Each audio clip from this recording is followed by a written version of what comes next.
জেঠুর বাড়িতে birthday celebrate সেই ছেলেটা ভাটকা ফোটাতে পারলো না। आइए देखते हैं बैठचंद मजा आएगा।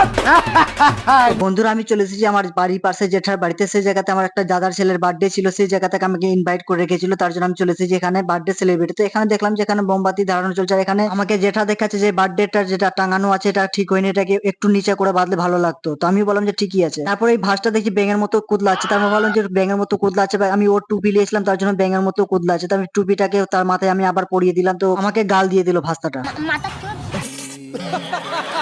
गजब बेइज्जती है। তো ভাস্তাটা গাল দিল, কোনো মাইন্ডে লাগলো না, কিন্তু ওর মাকে থেকে থেকে আমিও সেরকম ভাবে গাল দিতে। চলো বন্ধুগণ এবার কেক কাটানো যাক। তো জেঠু নিয়েছে এবার দাদার ছেলেটাকে কোলে, এবার কোলে নিয়ে এবার এখান থেকে কেক কাটাচ্ছে। কেক কাটানোর পরে এই ভাস্তাটা একবার কীর্তি দেখো একবার।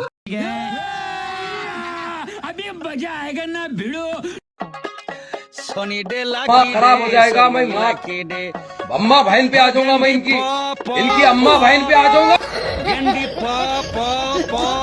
তো ভাস্তাটা কোনো মতই ফোটাতে পারলো না। তো আমি একবার ট্রাই করতে চলে আসলাম যে সত্যি ওই পারছিল না। তারপরে এখানে আমি ফাটাতে চলে আসলাম, তো কোনো মতে আমারও হাত দ্বারাই ফাটছিল না, কারণ সম্পূর্ণ ভাবে ঘুরছিল না। পেরে আমি আঙুল দিয়ে ফুটা করে সেই জায়গাতে আমি ছিটাতে শুরু করলাম যে ভাই টাকাটা যেন ওয়েস্ট না হয়। তো বন্ধুরা এটা জেঠুর বাড়িতে যে কোনো অনুষ্ঠান হলে আমাদেরকে খুঁজে, কারণ আমাদেরকে প্রচন্ডই ভালোবাসে, কারণ এদের বাড়ি থেকে ছোটবেলা থেকে মানুষ হয়েছি। তো বন্ধুরা এখান থেকে আমাদের বেলুন ছিল, কিছু বেলুন ফাটিয়ে দিল বনুটা। তারপর আমরা সবাই চলে এসেছি এখানে কেক কাটানোর পরে ছবি তুলতে। বন্ধুরা যদি ভিডিও বার্থডে ভালো লেগে থাকে অবশ্যই আমার চ্যানেলটাকে সাবস্ক্রাইব করতে ভুলবেন না, আর অবশ্যই ভালো থেকে তোমরা সবাই।